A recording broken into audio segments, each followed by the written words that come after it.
Can we just have a summary of all the cities and places you've worked in? Can you just name them? Do you remember them all? Yes. So, first place is a town that probably no one will know. I was in Gilgit in my first job based there, but then I traveled to a lot of places around there. Then Islamabad, and again I traveled to various places.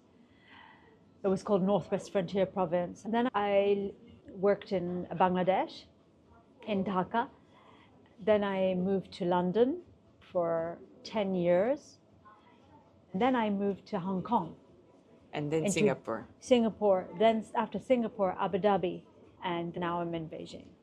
Wow. So that 1 year course somewhat changed my life. It changed the trajectory of it. I found the course that really best suited my interest area, which was at Imperial College, the Environmental Technology Masters in Science. How old were you back then? I was 30 or 31. So let's highlight this. Yeah. You had a career and you felt like you were not doing enough, and then you still felt like you can go back Yes. and do something. And then you design a plan which was going back to school. How did it feel? So I said, okay, I'm going to apply. And I applied to different courses.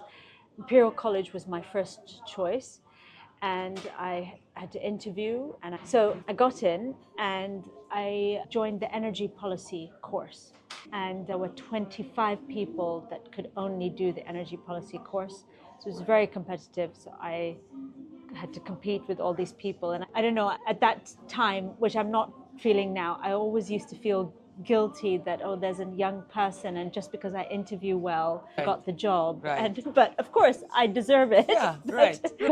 but that's what I did. And that was a very modular course, such that you did everything high intensity in the first semester. And if anyone out there is interested in the environment, climate change, this is an excellent 1 year course because of the way it's structured. So you have environmental law, environmental economics, ecology, several subjects that are examined in the first term. And once you are past that, that's done, and then you go to the second term and you focus on energy policy. And you do a 2 week stay at the Center of Alternative Technology. So you're also engaging with the renewable energy, solar panels, and then seeing how they're plugged in. So you live there. Everything that was used there. The vegetables that we ate, the food that we ate were all Wow. made there. The accommodation that we were in, all our waste was used as well. So everything was circulated. And Amazing. so it was good to see that in practice as a student and then do that energy policy work.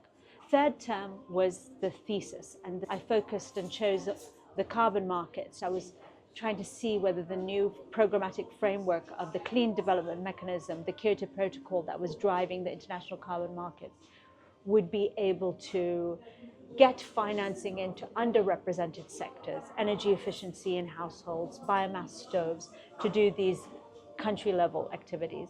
So even before I finished my thesis, because I had been engaging in semi-structured interviews for my thesis, I was invited to do an interview with a private sector company that invests in carbon market projects in Southeast Asia and North Asia, China. And I got that job to be the what's called the Clean Methodologies Officer. So these methodologies for baseline and monitoring for emission reductions. So that 1 year course somewhat changed my life. It changed the trajectory of it. I was immediately in a vibrant small company, and we got interesting investors. There were investment bankers who set it up, and it was headquartered in London. I think our listeners will notice maybe the same. But when you talk about what's been aligned with your values, you get so passionate all of a sudden. Like your story so far was been like this, and then all of a sudden you're back to your purpose. Or maybe it's because I'm warmer inside. Maybe, maybe. Yeah, but yeah, Maybe. you're right. I think it's fair to say you're very passionate about climate.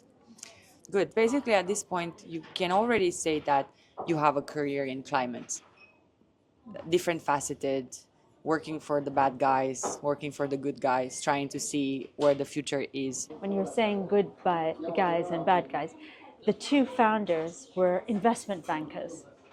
And certainly for one of them, I think for both of them, their children were saying, there's the Kyoto Protocol, and what are you doing about it? I think they knew about the Kyoto Protocol, the kids, maybe because they worked for a Japanese bank. Right. I don't know exactly. I think the younger generation really asked them to move into this area. But at the same time, they saw an opportunity with the carbon markets. We have this source of potential revenue to do projects in the environmental space and to reduce emissions as much as possible. So in fact, the first projects that we did, where you're talking about a really dirty baseline, was in the oil and gas industry. We had the first CDM project registered for avoided flaring. That project showed you that you can actually do that in a lot of places in the oil and gas industry. Yeah. Unfortunately, we're in 2025 and flaring is still continuing globally. It's totally solvable. So when you say good guys, bad guys, in one sense, we did these large-scale projects, Right. but we did also try to do these small-scale projects as well.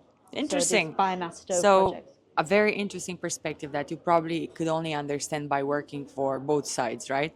Because from the outside, people who have no experience, they will think there is bad on one side, a good on the other side. But most of the times, realities are much more nuanced, right? I wanted to understand, did you ever have this clarity of what you were doing, or did it come later?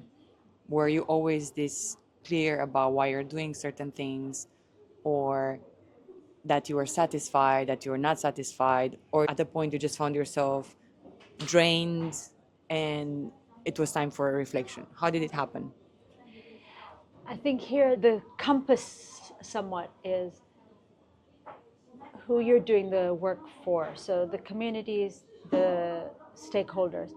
In the carbon market days, CDM, the CDM itself required that you would have to do a stakeholder consultation. So I think the thing that drove me is that we also wanted to do the best in that. How did you know whether you're on the right track or on the wrong track? I think that I felt it as soon as I joined this private sector company.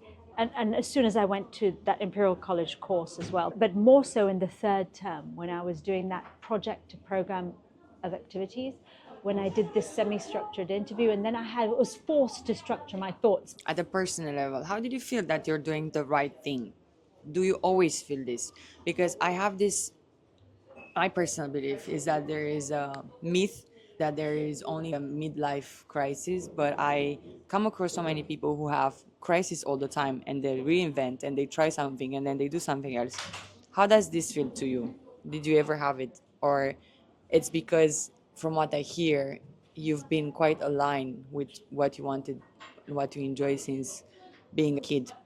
So maybe you didn't have that, or did you? I think I had it. The thing is, I don't regret anything that I did. At the same time, in terms of alignment, I would not say talking about selling cars and producing cars when I was doing that part of my career was something that was I told you there particular. was a downside in the Yeah. level of Yeah. excitement, and it was Yeah. not related to temperature. So exactly. So I think that was where I realized I have to really take a different route. And of course, many people do their masters immediately after their undergrad. Also, particularly, I saw people who just did science and went immediately to this master's in science course that I was in. But there were a few of us who were a bit older, so even some people who were in their 40s and 50s who were in Right. that course that changed tack. But in a sense, it's sort of circles. So first, when I was 10, I knew and I was very aligned with my purpose. Then I lost my way in my teens. Maybe that's also because of maybe your hormones are taking you somewhere else, Right. or also society, because I think the viewpoint is that this environmental studies work, you're not going to make any money from it. And then there's a concern as well, from Plus the view that only doctors make an impact, right? Yes. So there was this viewpoint in the back of my mind, but I always knew when I was 10 years old that this is something that I was interested to do, because I could see it both in terms, first I suppose flora and fauna, but then later I realized it also impacts, people are impacted by it. So when we're talking about the private sector, and was I finding my purpose there, I wasn't.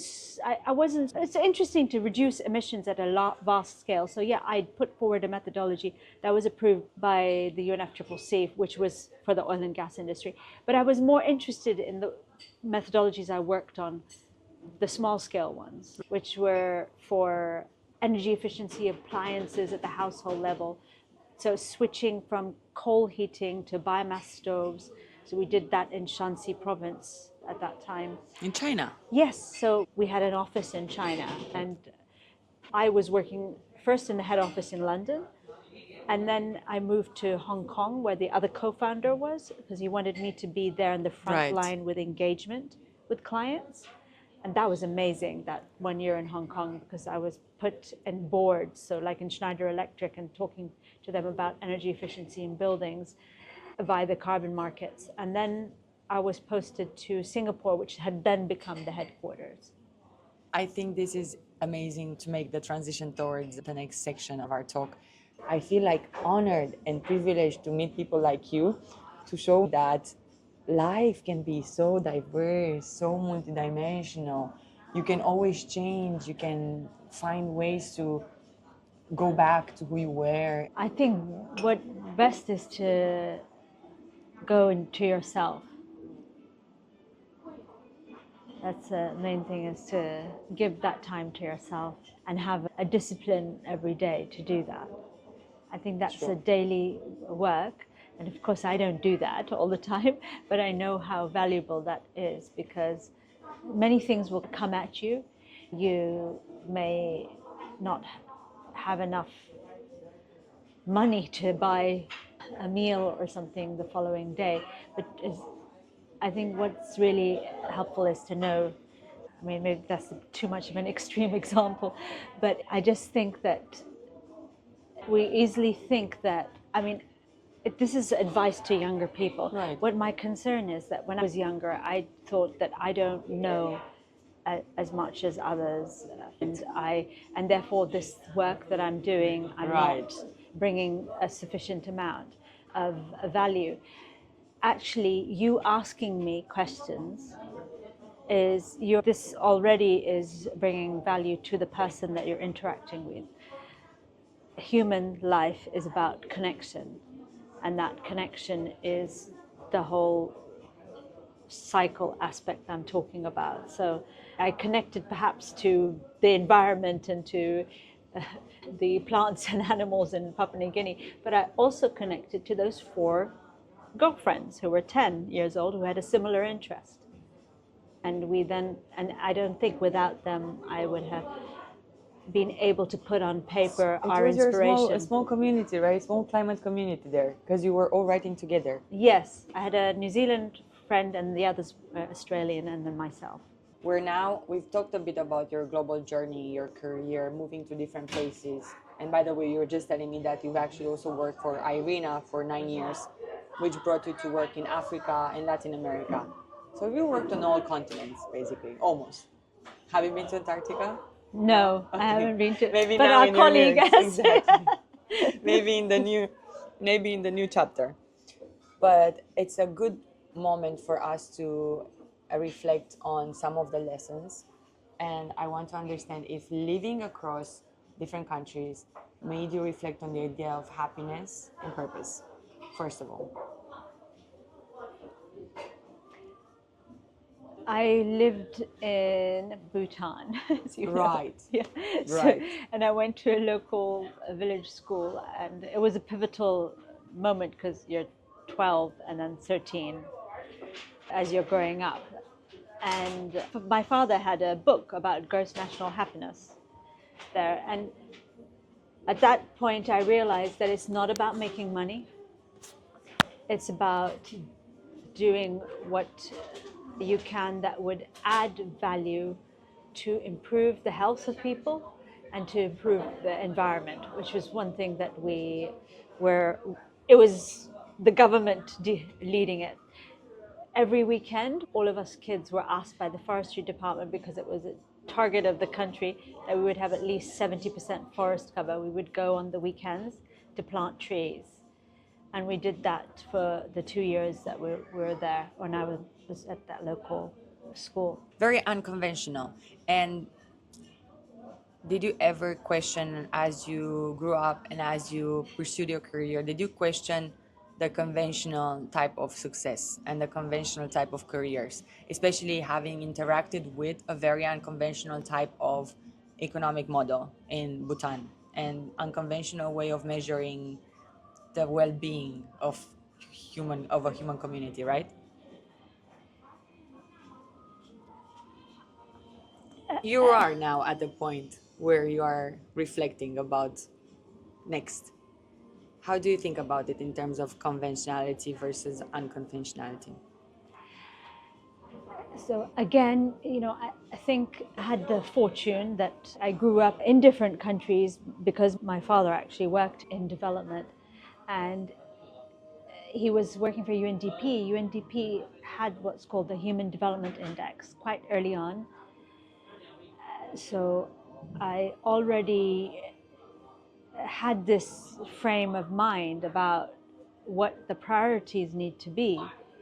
So my contemporaries would be going and working for investment banks. Right. I didn't really understand the whole thing. I just understood that that's something that people do, investment banking, derivatives, and many of the instruments at that time are also one of the things that really made the financial crisis worse in 2008. So those contemporaries were doing those jobs, but I was always not in an investment bank. So I did economics, and so Right. many of my friends worked for Lehman Brothers. Right. Or they worked for big consultancy companies who were working for big industry. When the financial crisis happened, I was continuing working on carbon markets. I was in Hong Kong at the time. It was Right. 2008. But it was my investment banking friends who lost their jobs. So I was shocked by that because I thought I was. You would be in a precarious situation, I would right? be the Because one. you said Yeah, environmental is not a job. exactly. So things that you think are the trends, it's not really. Right. So continue with what you're really interested in, because humanity is going in a circle, and what makes you happy is this. I mean, I just have to say to everyone there, if you don't have a walk outside for 3 or 4 days, just in terms of science, it's really will impact your health. You need to connect with the natural environment as much as possible. I know it's difficult in cities, but still you can look at a tree, or you can look at least one plant, etc. You have to do that, and you have to connect with people as well. Because these two aspects, they're quite, in a sense, it's quite simple. Symbiosis. It's simple as well, but we make life complicated. We've made life complicated with technology. We've made life. We can also make it simple. We can communicate like we are now about the importance of walking out in nature and connection. These things are the most important. I wanted to say one thing is I asked, it's actually a friend of mine, he's the CEO of a big company, and I asked for his career advice Right. about 15 years ago, and I gave him my CV. And he looked at the CV and he said, okay, you've done a lot. And he put the CV aside. And I said, I'd like to ask, career advice, what should I do next? He said, don't worry about what you've done in your job. You've got the CV. You've got the focus that you want. The most important thing is what you do outside of work. And this is what we're doing outside of work. So Yes.